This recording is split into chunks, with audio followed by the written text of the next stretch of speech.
Hello, everyone, and welcome to another episode of Scary Stories We Tell. I am your host, Chris Dashew, and I am joined, as always, by my good friend and yours, my friend and yours, Emma. Hello, I'm happy to be your friend. Are you happy to be my friend? I mean, I'm your friend to the end. This is the end, friend. Unless if you're calling me a liar, I would say yes. No, I know you're not calling me a liar. We've never even met in person. No, but I am still happy to be your friend. That's fair. I'm also happy to be your friend. And you know what? I'm also really wholesome. Right? It's got real wholesome. It's not going to be wholesome for long. No, it's not. It really won't. But yeah, because speaking of not being wholesome for long, on this episode of Scary Stories We Tell, we're going back to r/paranormal, and we're going to be talking about some stories, maybe strange, maybe weird, maybe freaky, maybe something you don't expect. We're going to be talking about it. And like we mentioned the last time we did this, if we read your story and you want us to take it down, please do not hesitate to reach out. Yeah, we'll give you credit. We're giving everybody credit. We're just reading the stories and talking about it. But if you want us to take it down, please, by all means, do not hesitate to reach out. On that note, Emma, I'm going to let you go first. What do you got for me? What do you got from the strange and bizarre land of r/paranormal, the internet's best repository for weird and strange things? Well, I have one short and one long. What do you want me to start with? Start with the short. All right. So by user J Plumbo. Great username, by the way. It's really fun to say. From the user handle Wampa1.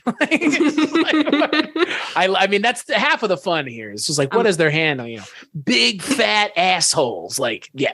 Of course, I believe your story about ghosts are you/big fat assholes. Like, yep. Anyway, user J Plumbo writes, titled Escalation of Activity. Okay. Intrigued already. So the house I've been living in since November has always had a very low intensity of unexplained happenings. Doors closing upstairs, sounds of people moving around. None of it has ever concerned me because of how benign it's been, and I've always been one to fear the living, not the dead. Today was a bit different. I was tidying up downstairs and heard a subtle thud in the office on the first floor. As every main character in a bad horror movie has a tendency to do, I went up to investigate.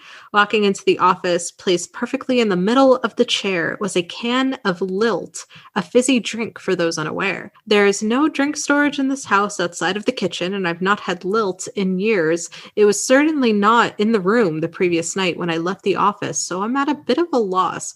I've never had things appear before, and I'm not too sure how to feel about it. Like Zoinks Gang, we have to investigate the case of the soda can on the chair. I mean, obviously, the only thing I can think of in a way to debunk this is somebody is in the house and left a can there. That's the only way. Take that out, right? Let's take that out immediately. Well, if we're going to go the creepy route, it could be like a house squatter, like living in the walls. Oh, that's real scary, right? Yeah, that's actually scary. Is that scarier than ghosts? Let's talk. Let's break this down. Is a person sleeping in your house, unbeknownst to you, scarier than ghosts? Call the police. Seriously. Potentially. Yeah. Don't call Ghostbusters. Call the fucking police. I mean, there have been stories, speaking of Reddit, there have been stories on Reddit of people like, I think there might be someone in my house. And it's like 10 times out of 10, there isn't actually someone in there. But it does happen. It does happen. Most of the, that's the thing. I think it's like with anything else, like with ghosts or anything else, 10 times out of 10, it's not ghosts. But there is that one time where it is. And it's the scary part of not knowing if that one time is right now, or if that one time is something you're never going to experience. Because that's the thing. I mean, let me rephrase this. Not everybody wants to have a paranormal experience. Right? I don't think you want to, do you? No, I might say like a surface level that I've never had one. I feel like I kind of need to, but at the same time, it's like it will scare the absolute piss out of me. And I don't need that stress right now. Right. And I don't need the existential dread that comes with it. Right. And I have had several kind of minor paranormal experiences since I've started this show, and they've kind of, again, I've talked about them. I haven't talked about them ad nauseum, but I've talked about them when they've happened. And, yeah, they're not, it's not that they're not pleasant, but they're not like some of the easiest things to talk about. And when I think about them, given that one of them happened, several of them have happened in the house I live in now, it's probably best to not sit and think about them all the time. But as someone who has had minor things happen to them, yeah, it's not necessarily like the most like, oh, great. Like, I'm not, you know what I mean? Like, yes. I'm not scared about what happened because I don't feel any kind of malevolent intent behind it, but it's definitely not something that like I think most people would prefer to have happen to them. Does that make sense? Yeah, unless it's something that you're just very used to that you like grew up around, I guess. Like Arthur. Yeah, like Arthur. I mean, don't get me wrong. Arthur, your former co-host on Strange Beliefs. Yes. I mean, don't get me wrong. I don't think he enjoyed any of his paranormal, encounters. Most of them were pretty terrifying. That's a lot of people, right? They don't ask, it's like Whitley Strieber. It's like, I'm not asking for this to happen. It just keeps happening. Like, what do you want me to do? Yeah, like, God, what was the one? Since I actually have my list of episodes up because of a prior episode we just recorded. Which was it? Oh, tell them how the sausage is made. Oh, They can't know. We record these episodes weeks apart. Episode 25 of Strange Beliefs. What was it called? I'm haunted by a gay leper on the ceiling. No, I'm just kidding. That's just wow. That title. Wow, that was a little stream of consciousness. It really was. I've been watching it a lot, and there's a leper in that movie, so I don't know. I remember. I remember. Yeah. The leper? Yeah, I remember. Have you seen it? I saw the new one, not the old one. Okay. Yeah, I'm sorry. I don't know. It wasn't very good. No, it wasn't. No, it wasn't. No, the book is good. I read the book in a week. Book's 1,100 pages, by the way. Oh. Right? Doesn't that sound pleasant? I mean, I'm not a huge reader. An 1,100-page book about a clown doesn't excite you? I gotta admit, kind of don't. Right there. The episode title was, guys, I think ghosts are real, because this story was a little too uncanny. And what we wound up doing after he told me this story is that we took a pause where I like researched if somebody had actually like died there or nearby in like a similar fashion. I think you told me about this before. And I asked him, I like was like, okay, I found pictures of this person who had died. Can you describe to me what they looked like again? And then can you let me know, like, is this who you saw? Which if I could go back in time, I would have pulled up several pictures of like similar-ish, like right. And done me, which one is it? Which one? Like lineup style, like always. That's why like I love you, Emma. I should have. If I had, like, I wish I had done this one thing that would have probably given me more evidence. I honestly, like, I kicked myself for that. I wish I could have redid it. But point is that when I showed him the picture, he just like paused and he was like, Emma, I think that is who I saw. Right. And that just gave me chills. And like, I have no reason to think that my very good friend of over a decade would lie to me for any reason. And he had nothing. We really didn't have too much to gain from this, from doing the podcast. It was just a way for us to shoot the shit about creepy shit. So, But yeah, anyway, that's episode 25. If you guys are curious, that was a really cool story and pretty convincing to me. But how would you rate finding the can of soda in your office? I mean, so they're by themselves, right? They live alone. So I mean, I can only assume. Right. Well, I would hope they're not surprised if there's a can of soda on their seat and they have a significant other. How did this get here? Oh my God. Oh, right. I have a wife who may give a shit about me and put things in my office for me to be nice. I take everything at face value. They live alone. This is weird. They're surprised by it. Did they say, okay, here's the question. And maybe they answer it in the comments, because we know sometimes if the OP gets involved in the comments, some answers may come to light. I will say there are no comments under this one. Never mind. I was curious because I wonder if they had a can of that soda in their house anyways. No. So they said, I have not had Lilt in years, which tells me that they did not purchase this brand of fizzy drink. Then you know what? hell of a story. It's got to be a hell of a story then. Like, okay, if this happened to you, and you lived alone, right, and you are very good about locking your doors at night, and you're like at least 99% sure nobody's living in your walls, and this drink that you have not had in a decade showed up, can of Surge or something, like showed up in your office out of nowhere after you heard like a sound. Yeah, I genuinely don't know what I would like. I'd be fucking terrified. I would be pretty fucking scared. Yeah, it's like that's scary. Like I don't think there's any question there. That's scary. But then my follow-up question is, can a ghost or a spirit of sorts manifest a can of soda? So that's the question. Like, I've been watching it's a physical thing, right? I've been watching a lot of Observation Duty. I don't know if you know that game. Mm-mm. It's a game where you are basically scrolling through these like security cameras of like different locations so different rooms at a location, and you're supposed to. It's almost like a Five Nights at Freddy's. Yeah, no, it's like a Find the Difference almost. Oh, okay. Like Spot the Difference, where like just random things will happen, and they're referred to as anomalies. So it's like if an object disappeared, or if there's an extra object that wasn't supposed to be there, or if a door opened, or if the pattern on the whole point is like it's very difficult to find all of these little itty bitty. So it's like it's a fun game to watch. I love playing along, watching I've been watching a lot of Game Grumps play. It's very entertaining.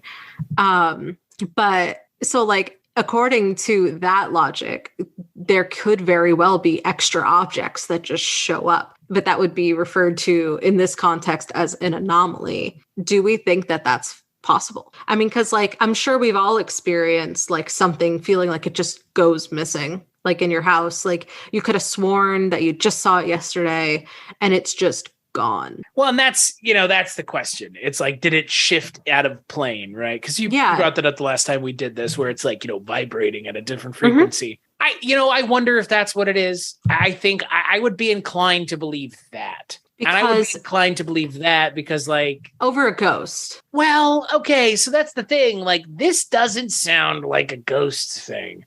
This doesn't sound like this need... Let me put it this way. This doesn't sound like it needs to be a ghost. Does that make sense? Yeah, like to me, if anything, I would say that maybe there's an alternate universe where you never stopped drinking this drink and you left it on your chair and it just phased into this reality. And in the other reality, it's missing. Right. And that's what I mean. Like, I think I think the way that I think could... I don't know. I think the way I think in this reality could be the opposite of the way someone else in another reality thinks. And so therefore, yeah, like you said, if I hadn't in a while, maybe they had, and somehow, I don't know, like, there's this whole thing about Bigfoot being an interdimensional being and Bigfoot walking in and out of our universe. And that explains how Bigfoot exists but doesn't, because people have had these kind of strange experiences with Bigfoot where Bigfoot like seemingly shifts in and out of plane. And so like I wonder how prevalent that is, because like that's kind of what we're talking about here, is like that being like, if all the universes exist, are they all existing at the same time, which is everything all at once, everything everywhere all at once, right? I was gonna say it's a great movie. Right. But that's what that is, right? Yes. Yeah. Right. That's exactly like the type of being able to reach into a separate reality, and a close alternate reality, and being able to like cherry pick things, whether it's, something like a learned thing or a tangible thing, being able to reach into, an alternate reality. Great fucking movie. Highly recommend. So good. I haven't seen it yet. Oh my God, it's so good. I don't know. I heard Doctor Strange and the Multiverse of Madness was better. Oh, I've heard the exact opposite. I'm kidding. I mean, but that movie talks about the same thing. I mean, that movie talks about the same thing, where it's like all these it's about multiverses, yeah, and like the universes existing at the same time and stuff. That's a medium. That's a medium for the story. The story is so much more than that. Well, yeah, sure. Sure, but they're talking about this. They're talking about multiverses and stuff, so that's why they're getting compared. But otherwise, apparently, like there's only like 2 multiverses or something, and one of them is like, what if a stoplight green meant stop? Correct. Yes, it's not very shit. It's not very creative. Yes. So I'm going But it's also highly desensitized for the masses. So I will say that my boyfriend saw both, relatively cares about the franchise. I do not. Saw both movies. Emma. I mean, I don't. I mean, who does anymore? And he directly said to me, I have watched Everything Everywhere All at Once 5 times, and I absolutely hated Multiverse of Madness. It was garbage. I mean, I'm not gonna say it's good because it's not. So I was being facetious. You definitely let me know if you do watch Everything. I will. I want to. All the ways at the same point. I want to because I've heard it's really good. But it talks about multiverses, so I don't know. I mean, that could be what this is. I mean, why not? Let's say, how does a soda can get in your office otherwise? It's just how does it get on your chair? The question. Of all things, on your chair like that. Like, it's not like it's on your lawn. No, it's not like it's not even like it's on your desk. You know what I mean? Like on your, it's so weird. Like why? It is very weird. Why on the chair? So I'm going to say I'm going to upvote this one. This is a good one. I mean, I don't know why there aren't any comments right? on r/paranormal or Slackin'. Because it's so simple. It could be any number of things. Could it be a ghost who got it from another person's house and brought it through an open window? They don't mention windows, but through an open window onto their seat, and it's just a poltergeist ghost. I mean, there you go. I don't know. I don't think ghosts necessarily are capable of phasing a new object into reality. Right. I think like if it was somewhere else in the house, potentially could there be a way to make it disappear from one location and reappear in another location? Or maybe it just like floats it over. I don't fucking know. But like, man. The multiverse theory makes more sense, or like alternate dimension or something. Cause like that explains it. But again, like there has been scientific information about the existence of a multiverse and multiple universes. Now we have to call it the multiverse because we can't say multiple universes anymore. But there have been scientific information saying like it could exist. So it would be awfully boring if this was the only existence. Let's like not kid ourselves, right? Oh, and we know for a fact we are not the Alpha timeline. Do we? Oh, hell yeah. Are you kidding? This timeline fucking sucks. Yeah, but just because this timeline sucks doesn't mean it's not the Alpha timeline. I feel like it's not. But here's the thing. I think this timeline sucking is a perspective. But also, what does it even mean to be an Alpha timeline? I don't know. I mean, there have been so many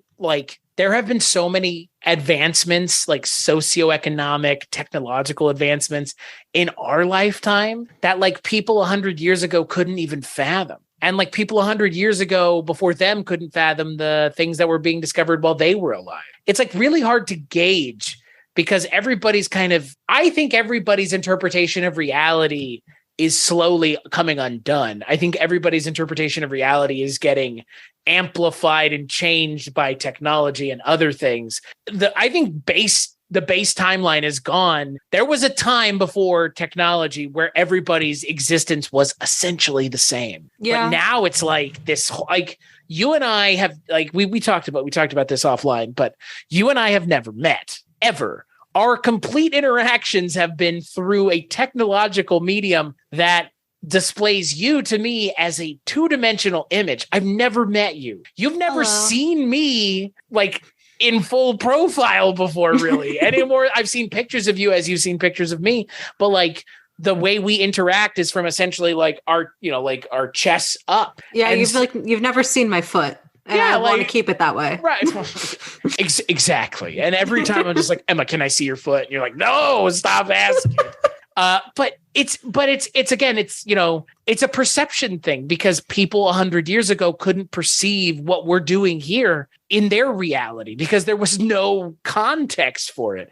And there are a lot of people that can't perceive this reality right now, even as we're talking, because they don't have context for it. People who are older than us, who have never used this kind of technology. I mean, it's like trying to explain color to somebody who's been blind from birth. Right. Like it's just intrinsically something you can't explain. And reality and your perception of reality is also something that's hard to explain because there are plenty of us who have to use medication on a daily basis, either homeopathic or prescribed for illnesses or diagnoses or however you want to perceive it. And that can alter your reality as it is. So Right. it's hard to say like this isn't the base timeline. I don't know what the base timeline even is anymore, because some people operate in their own timeline, like away from, you know what I mean? Like some people are so financially well off and wealthy that they don't even have to exist on the timeline that we're on. Like days and months and years are insignificant to them. Unlike people like you and I, who it's like every week is something, every day is something, every minute. You know what I mean? I don't know. It's very hard because, again, like multiple universes is a thing that's really popular now, but like I would contend that we kind of been dealing with it in a very strange, like boring way, but it's kind of the same thing. Like we're all living in a different reality. Some of us have shared realities, but for the most part, a lot of us are living in a very, very out there reality. Really out there, man. You know, it's funny because this makes me want to have a whole episode on like the Mandela effect. I do want to do an episode on it because like it's a popular thing, and I think we should. Oh, for sure. And I loved looking into it. I don't know what else there is to say about it at this point. I don't either.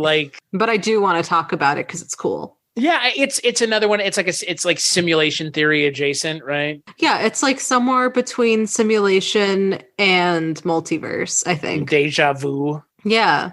Shared experiences from an alternate dimension or some shit. But I love how this entire philosophical conversation was, you know, all came from like a 2-paragraph post on Reddit about a can of soda appearing on somebody's office chair. Right. That's the thing about this r/paranormal. That's the beauty of Reddit. Right. Well, that's the beauty of r/paranormal. It's like, this is more of just, it's like a box of those things that you set on the table. Like supposedly this is a thing that, you know, people who are much more astute than me, they have a box of note cards on the table and they're like they're like conversation starters. Oh yeah. Yeah. And like, that's what r/paranormal is. Like these episodes exist for us to talk about the things that these people are talking about. You know, it's not really about their experiences, because their experiences are, even for the people reading them, a gateway for them to comment about their own shared experiences. Because that's what Reddit is. It's really just crowdsourcing responses to your own personal experiences for the most part, at least if you're interacting with the community in this way. And there are a lot of these kinds of boards. r/paranormal is not the only one. It's just one of the more popular ones.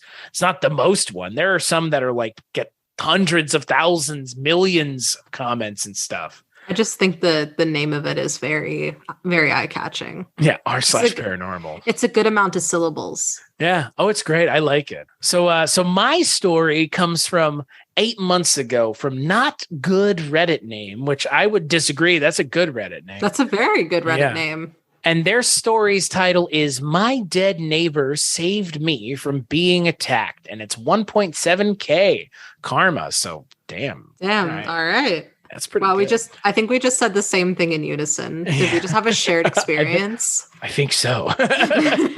So this just happened half an hour ago. I came back to my hometown for the holidays. It's a fairly rural area with woods and everything is peaceful. I love going to pick wild berries, and I was doing just that when I encountered the first paranormal experience of my life. It happened in the backyard of my neighbor. There are wildberry shrubs there. Here are a few details so that the story makes sense.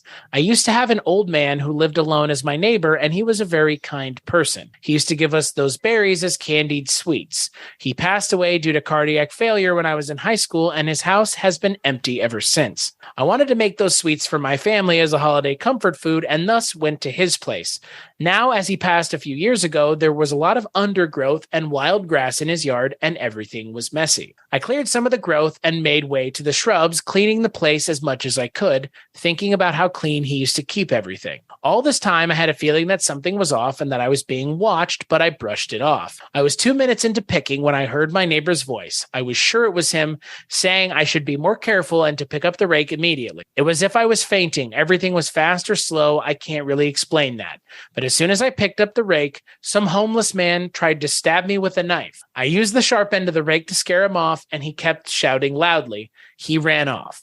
After I gathered myself, I had tears, but I couldn't shake off a smile I had. It was eerie, but I am unharmed. I think I'm going to clean my neighbor's place. I owe him that much. Okay. Back up. So let's go through events. So first things first, person likes picking berries. Yeah. Yes. Okay. Second thing second. Cool neighbor. Neighbor is dead. Yes. Okay. Here's neighbor's voice saying, hey, pick up the rake, and then is then attacked. Yeah. How do you feel about this?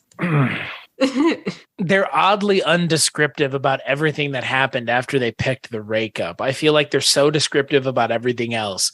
And then they're just like, and then this old guy tried to stab me. And then I grabbed the rake and pushed it at him and he ran away. Like, that's very Poochie from The Simpsons. Do you know what I mean? No, but okay. Well, and then Poochie had to go to his home planet, and it's like, and he just like levitates off the screen. I don't know how to. Fuck. That just dates myself, old man. It's one of those things where it's like, and then it's just like the abrupt disappearance of a character that is seen as comedic because of how poorly handled it is. And that's what this reminds me of, where it's just like, and then I grabbed the rake and then I pushed it at the guy and then he ran away. And it's like, well, you were so descriptive about the berries and all the other stuff, but not this like random hobo with a knife in the rural area that you supposedly live in. I would say because it had just happened, they were giving the background because they felt the background story was necessary. And then they recalled the events that happened all at once very quickly, because to them, it probably did happen in a very short succession. Right. So I would say it doesn't super surprise me. I feel like if anything, if it were more descriptive, that would be weirder. Like if they were like, I heard the voice and I reached for the rake. It was rough in my hands. I look up and the sun is in my eyes, and all of a sudden a dark figure, and it was a hobo and he was wearing a beanie. Like, I don't know. I feel like that's interesting that we have different that this same thing is sending two different indicators for each of us. Because if it were me, I feel like it all would have happened in like such a blur. I don't know what detail. I would have been going off of adrenaline. How much detail do you pick up? I mean, I almost hit that elk last year and I picked up a fair amount of detail. Well, maybe we function differently. Well, that's the thing. That's fucking got him. Zing, motherfucker. Well, maybe we function differently, dude. I mean, that's fair. Maybe that's valid. You're calm and collected in crises, I guess. Sucks to be you. Yeah, I don't know. I don't know if I'm calm and collected. I think my brain has like uncommon collected thoughts, but I think externally, because, that's the thing. That's the question, because you could ascribe it to, paranormal, but like, like you heard a voice that said, go pick the rake up. But there are also just people who have like a sixth sense about things. And like, your body was just like, just grab the rake. But like, how did you not hear the homeless guy coming up on you? Like, that's what I don't get. This guy is like a full tilt sprint. He just manifested into existence. Like there are some weird things about the story where it's like, there was just a hobo in this rural area. All of a sudden, like, why was he attacking you? And you just had a rake and the rake was enough. Like what? I feel like, okay, would it help if you replace the term hobo with bum? No. Okay, because to me, I feel like because like hobo to me is very like to me when I think hobo, I think like a homeless person more so than I think of like a thug in a sense. And I mean, you don't see a lot of just random homeless people in like rural areas. I would know it in a rural area. That's my point. And they said hobo. So like I don't know, like for me, I don't know. Like this one, this kind of tracks with something we talked about before on the last episode. Instead of it being a family member, it's like this neighbor figure, right? Yeah, no, sorry, I yawned. No, you're fine. But professional. But it's like this neighbor figure. And so instead of it being, it's not their neighbor, it's a family member, or, it's this neighbor this time. It's like, okay. So they're doing that expectation again, right? Of a family member helping or seeing a family member or interacting with a family member. It's very like spirit guidey to me. Like Arthur told me like one time he was like walking at night.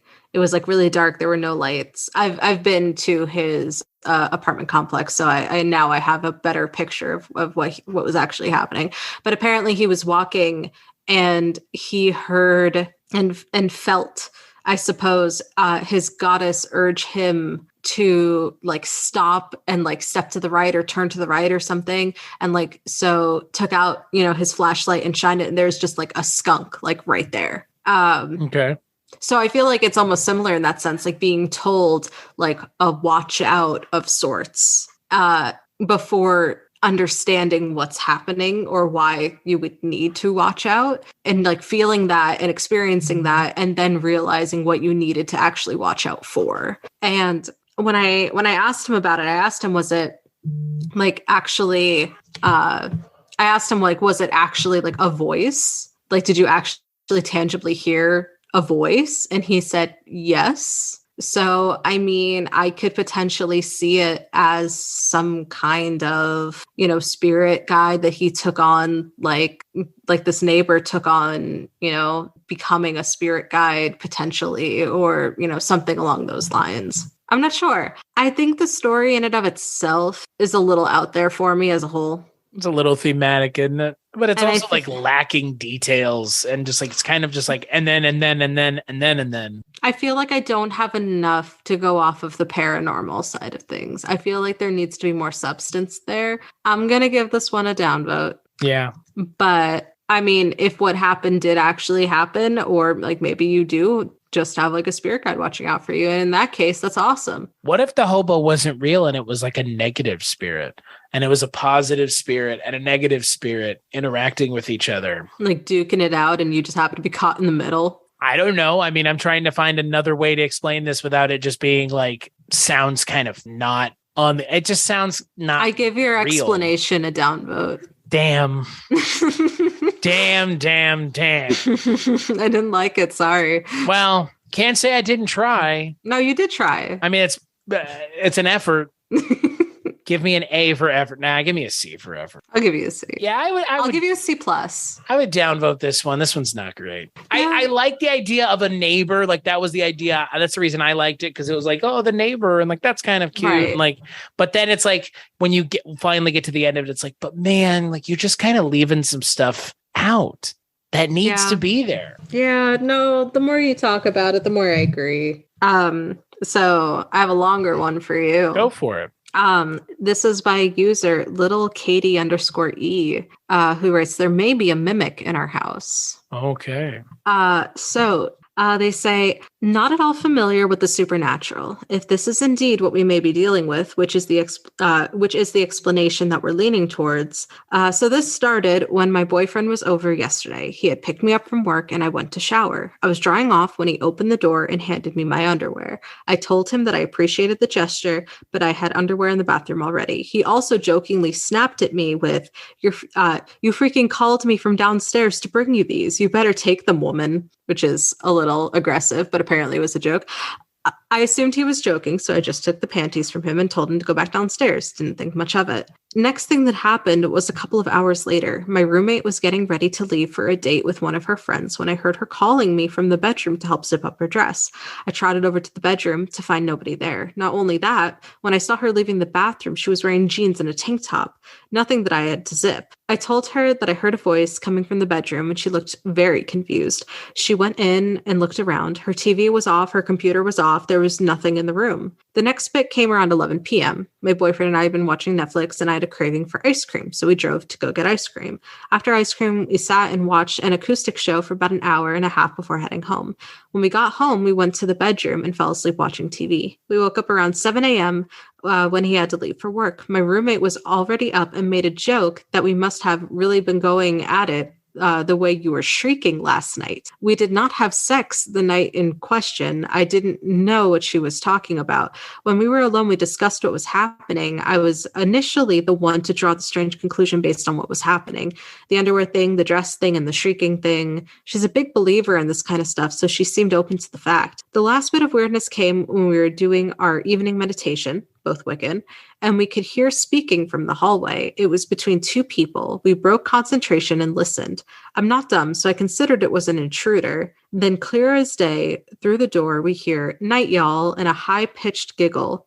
Both of those things are what my roommate does and says when she passes by my room, and I'm with my boyfriend at night. We lit some sage throughout the house while saying a prayer. I'm not sure if that'll do any good. We also want to have the house tested for carbon monoxide and mold, and it's totally cool if you read this and don't buy into it because I'm not like 100% sure that I do either. Edit. No carbon monoxide detected in home. Relieved? Question mark. As of right now, we haven't experienced any other phenomenon that we've taken note of, but we are still very much on high alert. And that's it. That's fucking terrifying. So what?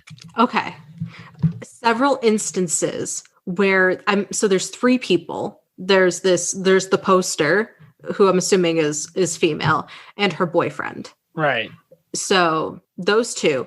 And then this like other roommate, I'm assuming also female. And basically like random intervals throughout like the span of like 48 hours, I guess, where they keep hearing in each other's voices things that these, people have not said or even been around to say. So like the first thing was the underwear. And like, so the boyfriend was like, "You told me that you wanted me to grab you underwear. I brought you underwear." And she was like, "I already had underwear. I didn't say anything, but whatever." And then the thing with like the ice cream, and like they were out of the house.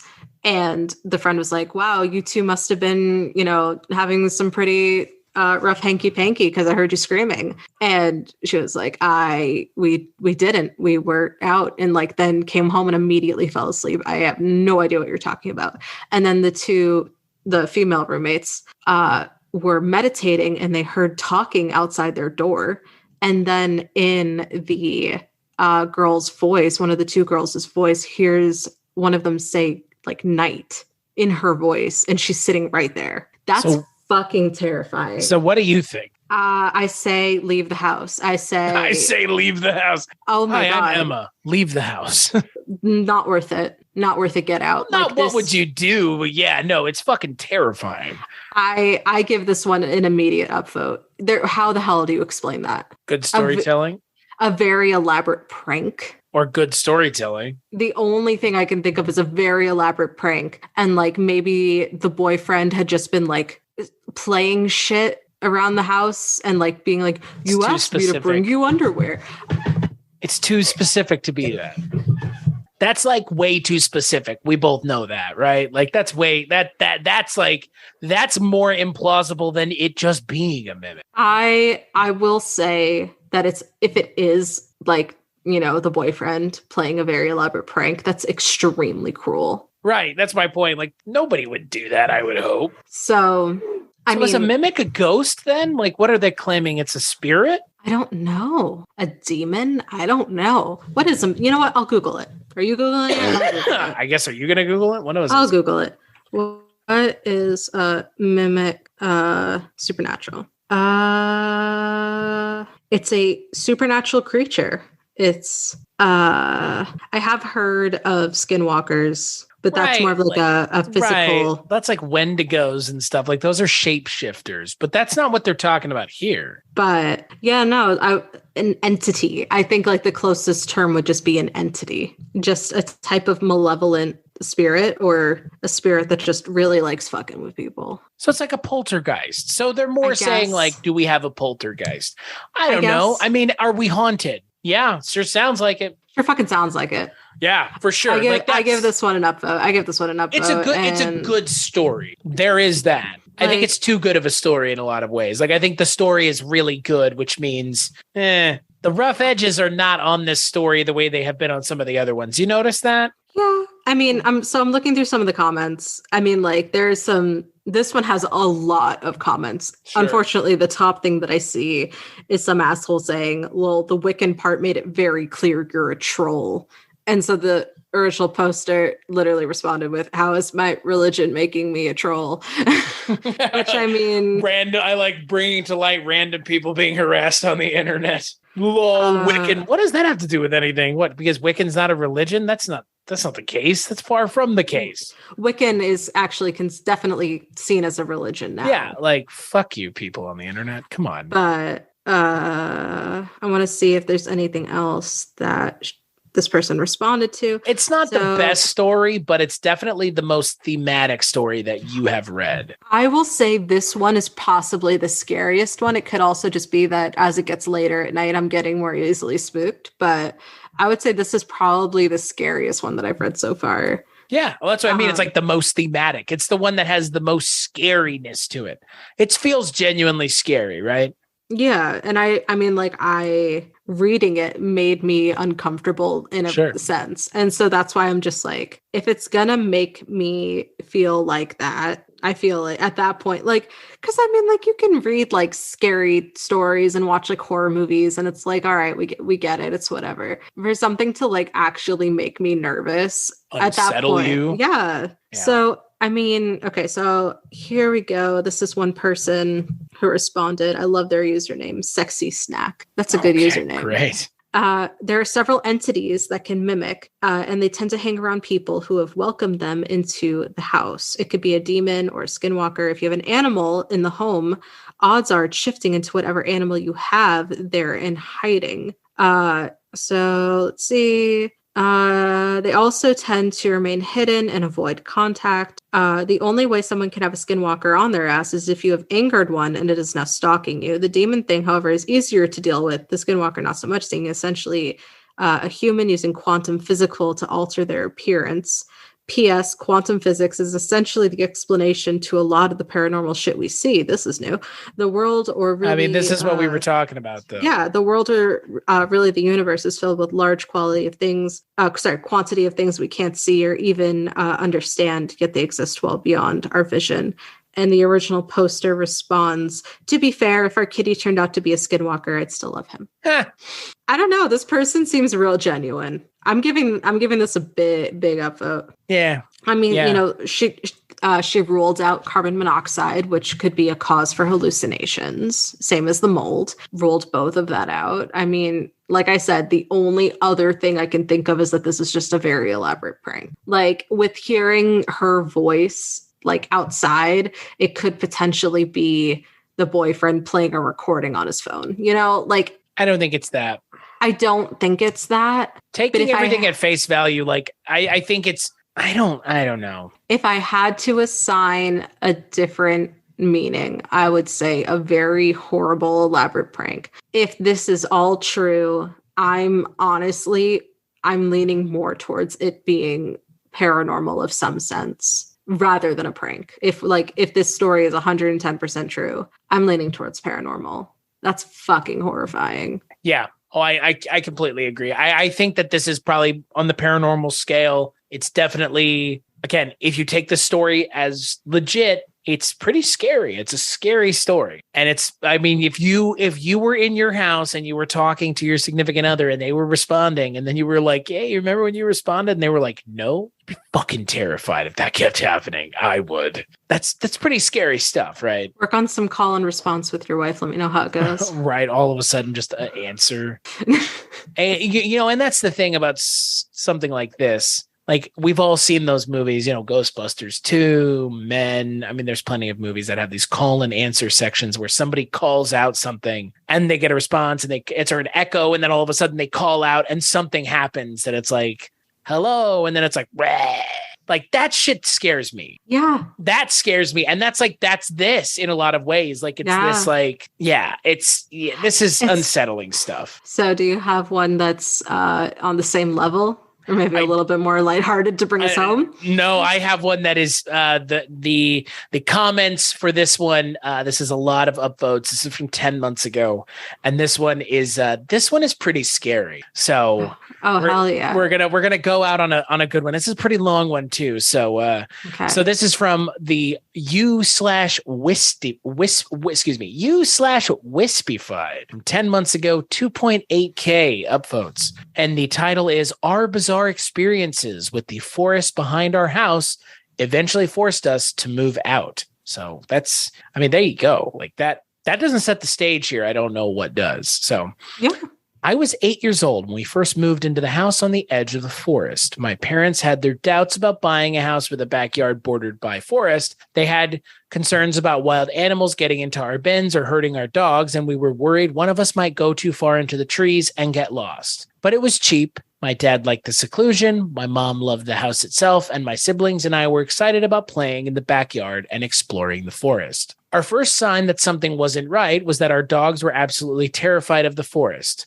They never went into the forest for any reason. If a toy they'd been playing with found its way past the tree line, they would refuse to retrieve it, and when one of us went in, they would pace anxiously until we returned. On occasion, we'd notice the dogs staring at a spot in the forest in obvious distress, sometimes growling or barking, but we could never see anything there. My brother once carried one of the dogs into the trees to show that there was nothing scary about it, but she wriggled out of his grip and sprinted into the house in a panic. If we were in the backyard when it was getting dark, we sometimes heard noises like someone was walking through the forest, sticks crunching underfoot, branches being pushed aside. If we called out, there was no response, but if we shined a flashlight around, we could occasionally catch a glimpse of just a split second of something that we could swear looked like a person walking around in the dark. My parents quickly banned us from entering the forest at all after dark, and even during the day, we weren't allowed to go out of sight of the house. My sister's bedroom window looked out at the backyard and the forest beyond, and she remembers looking out her window one night and seeing a shadowy figure standing right at the edge of the backyard. She says there was something wrong with it, like it wasn't quite standing on the ground and it was a little too tall to be a person and it was sort of distorted. And she was convinced it was staring at her. She called out for our dad, saying there was a man in the yard staring through her window, and when she ran outside to chase off whoever it was, she continued to watch the figure. It didn't move away, but when the light from our dad's flashlight passed over it, it suddenly just wasn't there anymore. Oh, no. We regularly heard knocking at the back door at night with no one there. Our parents thought it was teenagers playing pranks and stopped bothering even opening the door until one rainy night when the knocking was persistent and agitated. My mother pointed out there might be someone needing shelter from the heavy rain outside, but when she opened the door, not only was there no one there, but there were no wet footprints on the porch.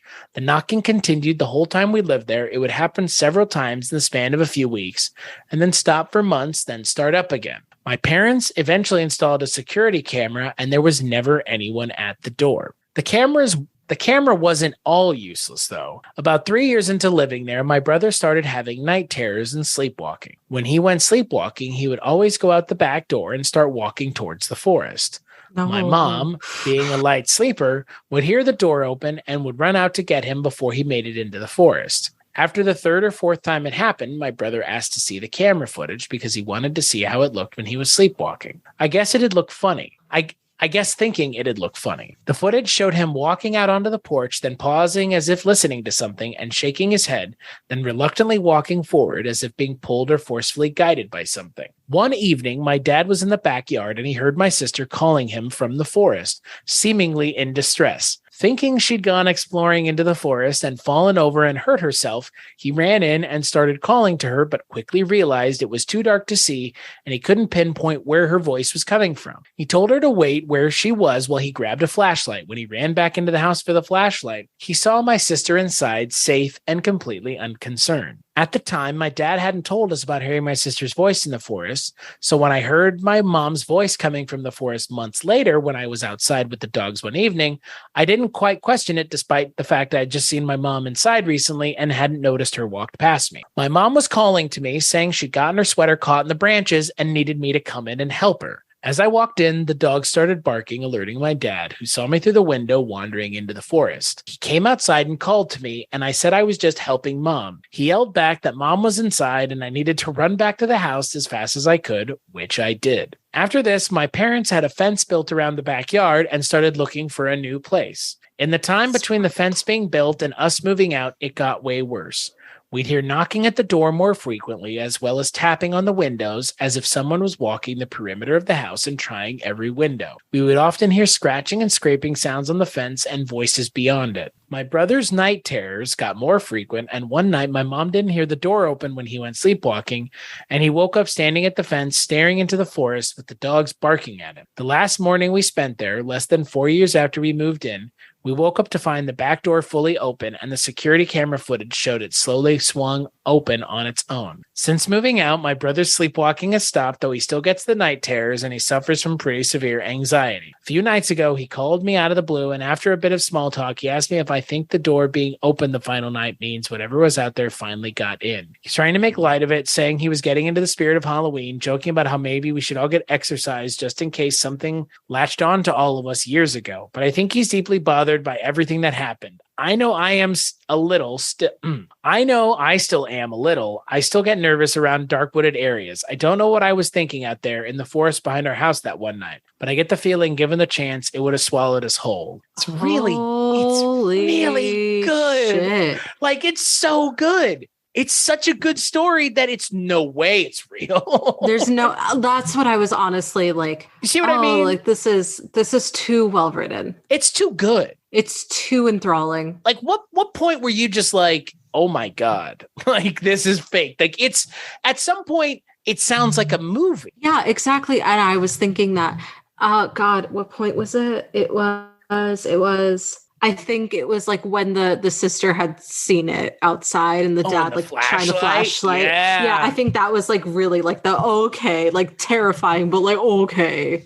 Like, yeah, it would be fucking terrifying, but at the same time, like, that's very thematic of you and like very cinematic too. Like, oh, and I had the flashlight, I passed it over him and it disappeared. Like, oh man, yeah, it's terrifying. Like, don't get me wrong, like that is scary stuff. But too scary. You know what sucks is that I have a large forest behind my house as well. Right. Oh my God, Emma, no fucking way. I do. I really do. It's not like a large forest, but like it's a wooded forest. It's a wooded area, and not me like basically imagining my own home throughout this story, because that's not good. That's like manifesting no number one. Well, and that's the thing, like where my cousin lives in St. Louis, and my dad's family, they back up to a like that. When I was reading this story, that's where I was imagining, because like they back right up to like a forest, like what you're talking about. It's like a forest, but it's like a wooded area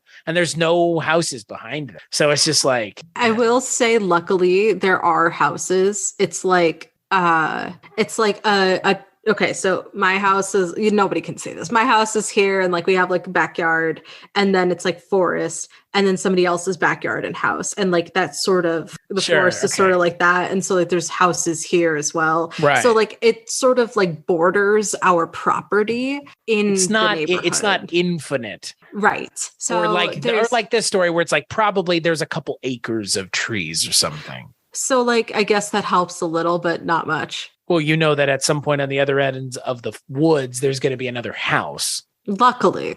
Right.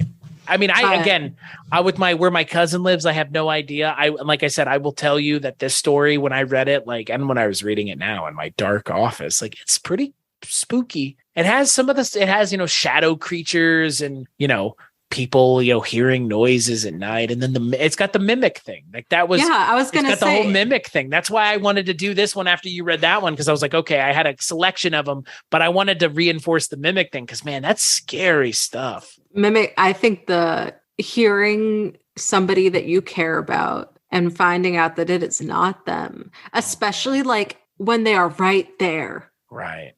That is like, it's one thing, like if they were like, I was out of town, like that's also scary, but like hearing their voice when they're like in the room over, right, and knowing that like, I heard your voice, you're outside, but you were in the kitchen the whole time. That's worse. Right. That's worse to me somehow.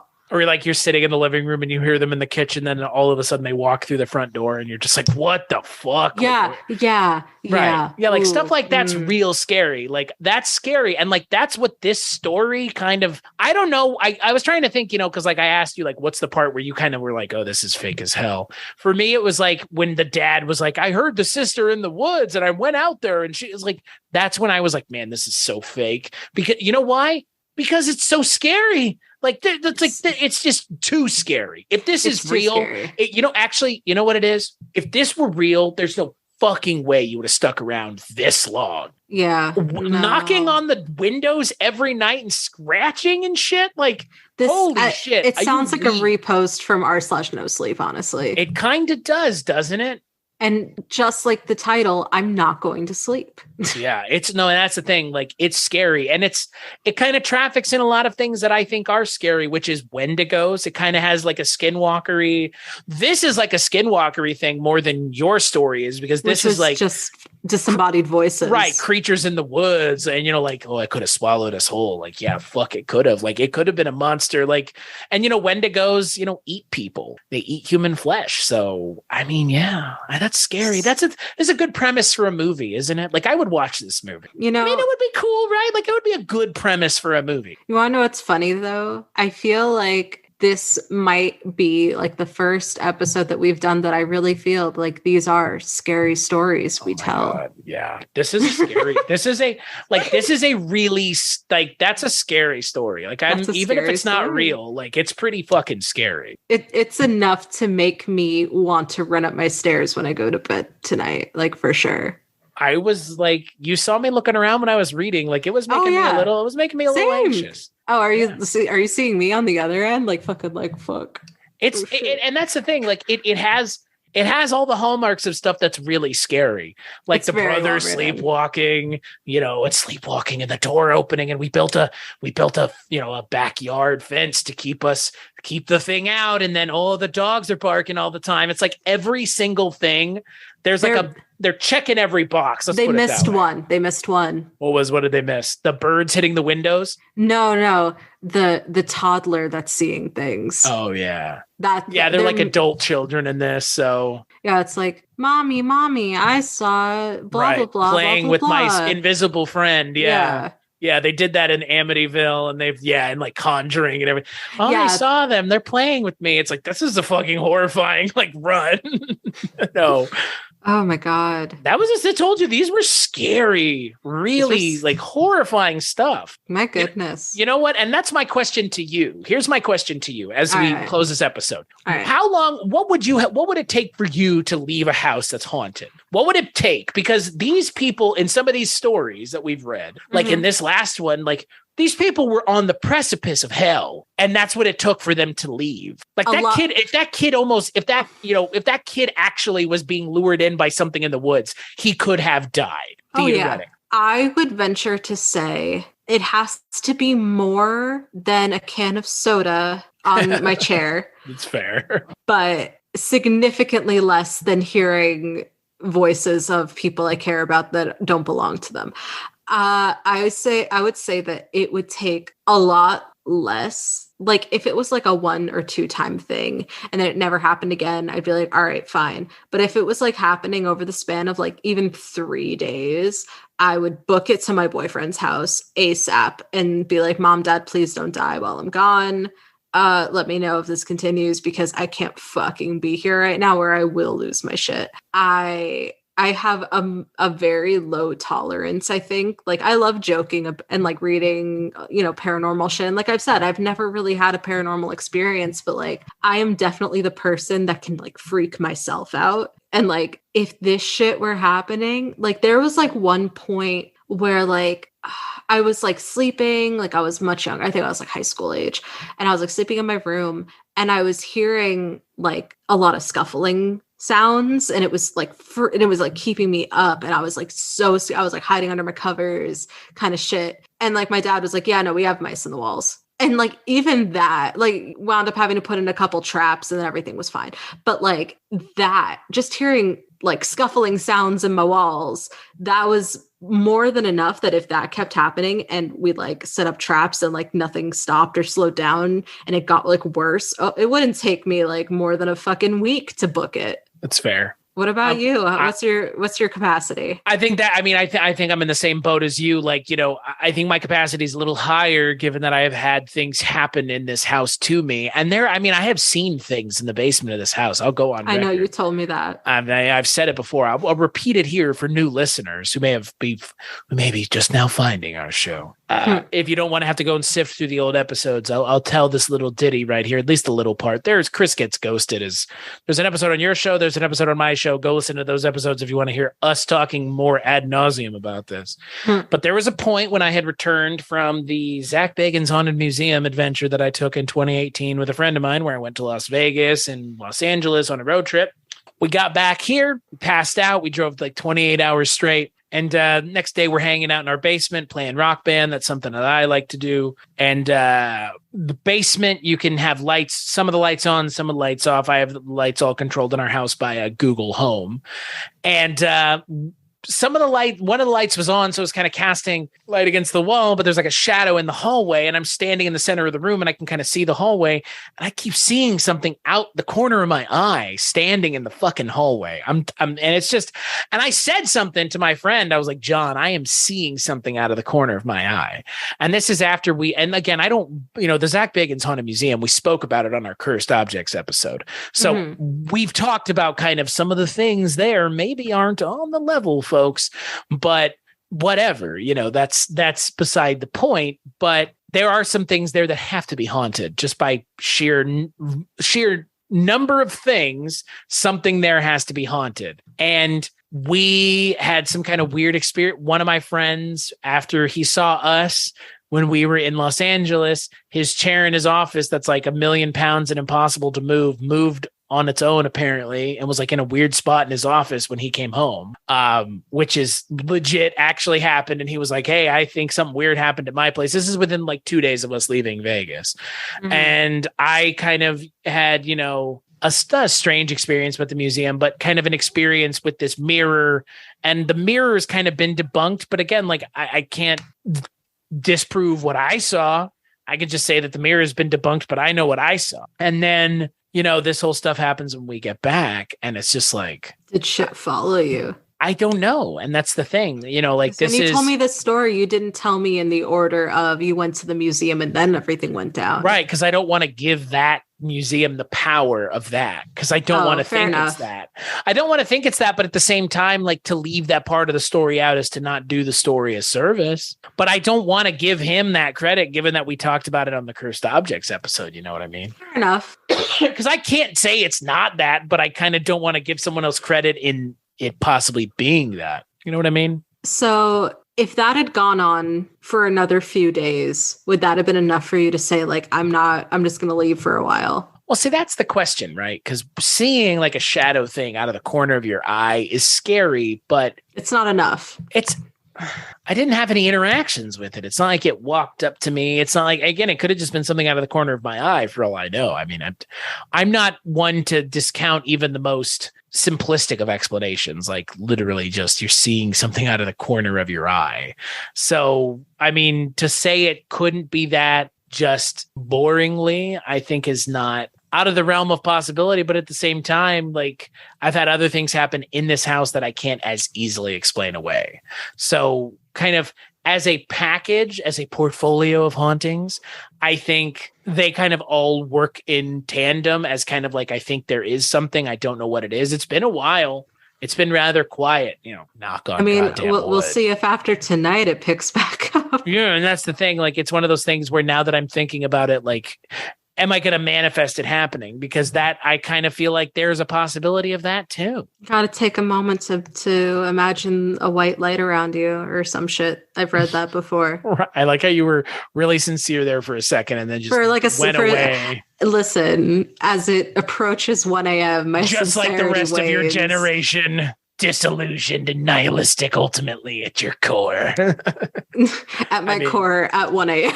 That's fair. Hey, we've podcasted later than this before together. Oh, no, for sure. But never on something this dark, I don't think. Yeah, I mean, that's the thing. Like that I think is for me the big takeaway. Like the story is so good. Because it has like, it's not just one thing. It's, there's a shadow person and then there's a creature in the woods. And then there's the creature that they see with the flashlight. And then there's the brother sleepwalking, which is kind of like the odd, like curveball that they throw in for seemingly no reason. Like the story.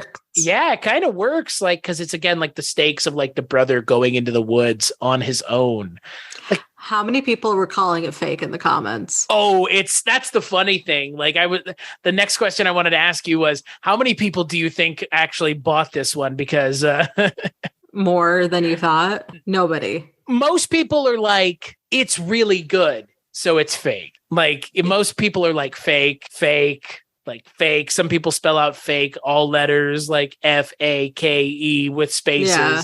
I mean, there are plenty of people that are like, have you seen this? Like, this is be what's happening. But like, I think the majority of people are like, this is really good. And like you said, yours was a r/no sleep. Like, this is like, put this on no sleep. My God, like you'll rake in the karma big time. Honestly, maybe they did and it just didn't get the love it deserved. So they put it on paranormal instead. I mean, again, like it's a really good story and they're really creative. So there is that. That account's been suspended. So I don't know. Wispified is in the wind. 10 months ago, this was a big thing on the r/paranormal. I mean, it's got a lot of comments. Got a lot of comments, 343 comments, 2.8K upvotes. I mean, holy shit, that's the most of anything we've talked about so far. I think the one that I read to you was did pretty well, actually. And it was only like, this was 6 days ago. So the Mimic one that I read to you. Yeah. 6 days ago. 196 comments, 551 upvotes. That's pretty good. And these are kind of in the same ballpark. I think they trade in the same scare of like the unknown beckoning you with the known. I mean, that's very scary stuff. Oh, right? That's a really good way to put it. Yeah, but that's what it is, right? It's like, it's like the troll under the bridge. I don't know. It's like a harpy or like a siren, I guess, like, beckoning you onto the rocks of your own demise. Like, I like that.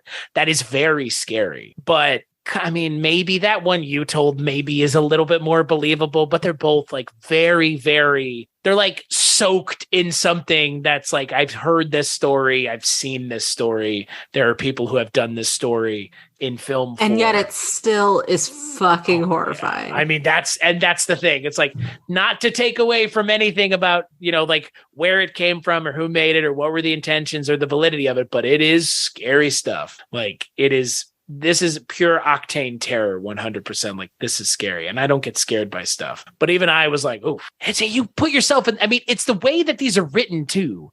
I mean, that's the thing. Like, we're reading them for you, so you don't have to go read them yourself, really. But the way that these are written are always in the first person. And so it's like you're there listening to them recounting it to you. And that's so scary because like it's just some of these, the conviction of the author comes through more than others. And even though this one is like fake, quote unquote, or at least I'm not going to go out on a limb and say this happened, the conviction of the author is there, right? Which I appreciate. They're very like, oh my God, like this is so terrifying. But I don't know. I don't know. I think these last two are pretty. These are pretty good. They're good, but there's no. I don't know. Which of the two, yours is probably more realistically real. Yeah. Oh, yeah. I mean, like at that point with the one that you read out, like a government safety zone or some shit. Like I feel like the army would find it and fucking like rope it off. It's not if it's not the house, then it's the family, right? Like if they moved, but that's what they said, like they moved and things stopped happening. So if someone else goes into that house and these things keep happening again, like you said, like somebody needs to get involved. Yes, honestly, but for real, I think that's all I can take for one night. I'm with you. That's a little much, like for how kind of light the last episode of this ended. Like this one kind of took a very dark. I wasn't expecting it. We really got into it. I hope you're enjoying this series. It was a really fun one to do on my old show, so I'm really glad that we were able to revive it. Oh yeah, this is great. And the Reddit has all kinds of stuff on it, user content that's being created. So if there are any, I mean, like there are other places we could go to look for this kind of content. Oh, yeah. It's just this is the easiest one because it's a pretty centralized place to find everything. So and of course we're going to link everybody's stories in the description below. Yes, but if anybody listening has any stories that they want to share, any real experiences that they've had, please send them our way and maybe we'll read it in the next one. Yeah. So until then, Emma, where can people find you? Oh, my favorite segment. You can find me so old podcast being Strange Beliefs, primarily on YouTube, where we have all of our episodes in video format. But you can also check us out on Apple Podcasts and Spotify, and I think Google and maybe others. And we have an Instagram, and that's about it. I was banging my head along with all. I was waiting. They're all good. Yeah. As for me, cstasher.com, that's my link tree. Go there. For all the things I work on, which aren't just this, there's other things. So yeah, that's where you can go for that. Movie podcast, TV show podcast, podcasts about things, other things, whatever. You've heard this before a million times now. I've done this. I have to keep saying it every time. Until I die. I mean, if you keep making podcasts until the day you die, one day you'll just plug the last time you ever plug, and then you won't have to plug again, and you won't even realize it. So sweet relief. Yeah, sweet relief. No more plug on my deathbed. My last words: cstasher.com. Check out my link tree and go there. All things I work on. Culturecast on all platforms, including holodeck VR and intravascular membrane discs. Or whatever. That sounds really fake. Intravascular membrane discs. Sure, what the fuck are you saying? It's too late for this. It's too late for this shit. But that's where you can find me as for this show, scarystorieswetell.com, Scary Stories WT, all the places for social media. If you want to interact, rate and review the show on iTunes. That's the easiest thing to do. We really appreciate it. Yeah, exactly. It helps us find people who want to hear this show, because people who are listening to it, I hope, are liking it enough that they want more people to hear it. So little seconds, rate us a couple stars. It takes you less time, but it means the world to us. It sure do. Yeah. So Emma, as always, thank you for joining me. Thank you. Always a pleasure. And we'll let our good friend, the former host of Sightings, Mr. Tim White, lead us out. No mystery is closed to an open mind.